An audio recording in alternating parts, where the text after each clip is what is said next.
it that if you have a Quran at home,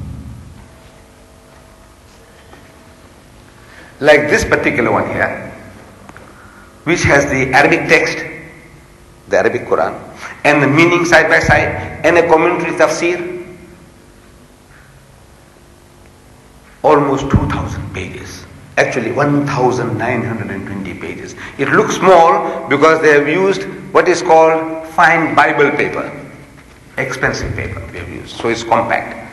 Previously it used to be this thick, printed in India and Pakistan, same Quran, same page for page, but because of the paper it was so thick, so we had to make it into 3 volumes. Give you one, same Quran, page for page, but it became as thick like that. So they had to make it in 3 volumes. This we reduced it by using better paper, compact size. By photostatic process, made it smaller than that other unusual size. That's all. But the page for page same. Every Yusuf Ali's translation in the world is the same, page for page, no difference. Because everybody is stealing by photostatic process. Nobody has the time or the patience to rewrite the script, set the types of the meaning and the commentary. Today, if anybody did that, it will cost you 100 rands each. If you printed 10,000, it will still call you 100 rands each. If you did all that. Nobody's got the time to do that. It's too expensive. For 2,000 pages, too expensive. So everybody steals by photostatic process and has it reproduced. So you don't have to do all that. The typesetting, the Arabic, the English, the commentary. It becomes easy, cheap. That makes it cheap. Then mass production makes it cheaper. So this particular one, my society, we have done almost up to now 185,000 we have given out. 100. And at the moment we have placed an order for another 100,000 of these Qurans at a cost of about 20 rands each to print 100,000, and it's cheap. If you know about publication, 100,000 for 20 rands is cheap for 2,000 pages today. But of course, I am offering it to my Muslim brothers for 5 rands. 5 rands, believe me, no joke, no catch, 5 rands for 2,000 pages. There isn't another book on earth you'll ever be able to buy, not even the Bible, for that price, 2,000 pages for 5 rands. This type of a book. And this is not bluffing. You say, look, you write to me and I'll send it to you. No, we have them in the motor car outside. When you go outside, you can pick it up, 5 rands each. And if you haven't got 5 rands today, next meeting, every meeting we'll have, including the Good Hope Center, it will be available. So you don't have to rush for the car and upset everything there, because this afternoon at the Kipini Street Mosque there was a stampede. People were fighting for the Qurans. I said, no, don't do that. Take it easy. If you fail, tomorrow night, every night, wherever I lecture, the Qurans will be there, ending off with the Good Hope Center, 5 rands each. So in this particular translation, the big advantage is that at the end there is a commentary. There is an index. A very comprehensive index. What do you want to know about Islam? Anything you want to know, you open the index. I spoke about Surah Nisa. Maybe you don't know where Surah Nisa is. In your Quran at home, the Arabic Quran, you don't know where to find Nisa. There are 114 chapters. This is only one of them. Where will you find it? So I said, open the index, just like a dictionary. Nisa and the N. N-I-S-A-A, Nisa. This is chapter 4. 4 is easy to find because every page is numbered.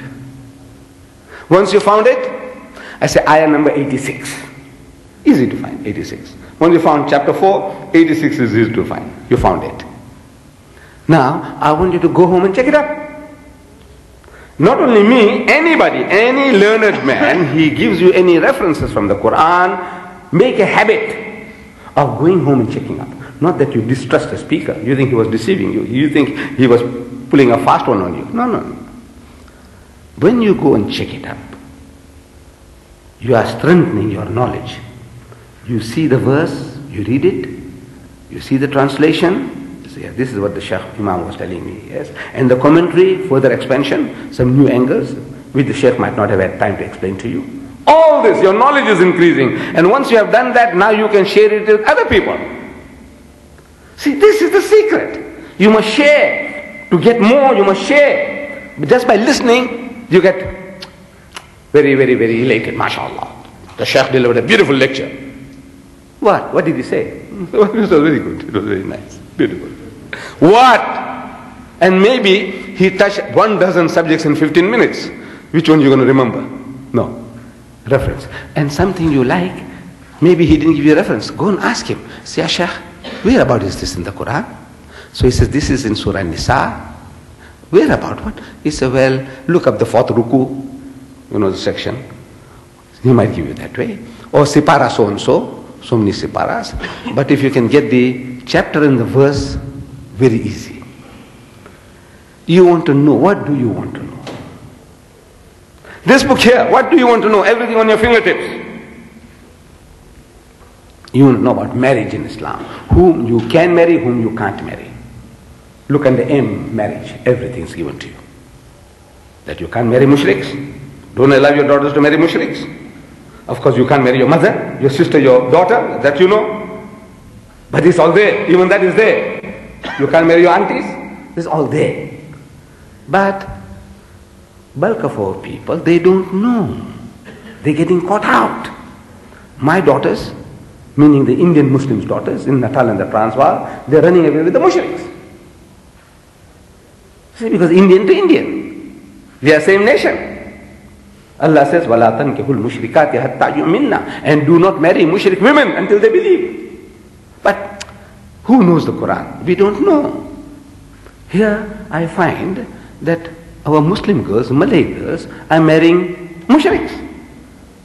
They don't know. The other guy is an Indian. I'm an Indian. He said, Deedat is an Indian. He said, yes. Mr. Muhammad is an Indian. He said, yes. That Mr. Parker is an Indian. He said, yes.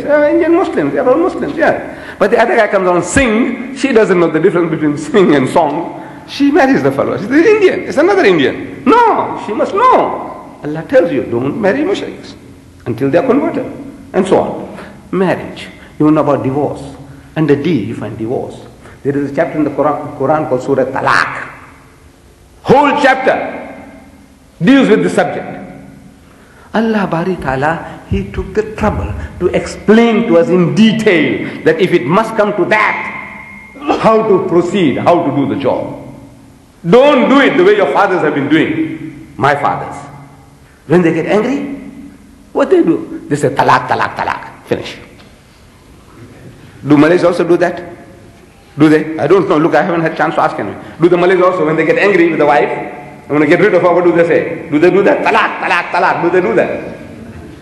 I hope not. But the Indian Muslims, my people, we do that. Because that's what we heard. You want to get rid of your wife? It's just easier than eating peanuts. Peanuts you have to shell. This you don't have to shell even. Just say talaq, talaq, talaq. Then they regret. This woman used to work so hard. Looked after your children. Did so many things for you for nothing. You can't even hire an African woman to do that for you. So you want to bring her back. So they go to our Maulvis, what you call sheikhs. Our Maulanas. No, our Imams and our sheikhs. We call them Maulvis and Maulanas. You go to them. He said, look man, I made a mistake. What to do now? I want to die. He said, look, show you an easy way out. You make that wife of yours, ex-wife, to marry some old man like Deedat. But there's a condition. There's a condition attached. That wife of yours and Deedat must go into a place where they can have sex. Otherwise it's incomplete. You must go have that chance. And then subsequently, if Deedat wants to divorce, and if the woman wants a divorce, and he divorces her, and she waits for another, how many days? 40 days? 3 months? Then he says, nah, he can remarry you. What a thing. Filthy, dirty thing. You made a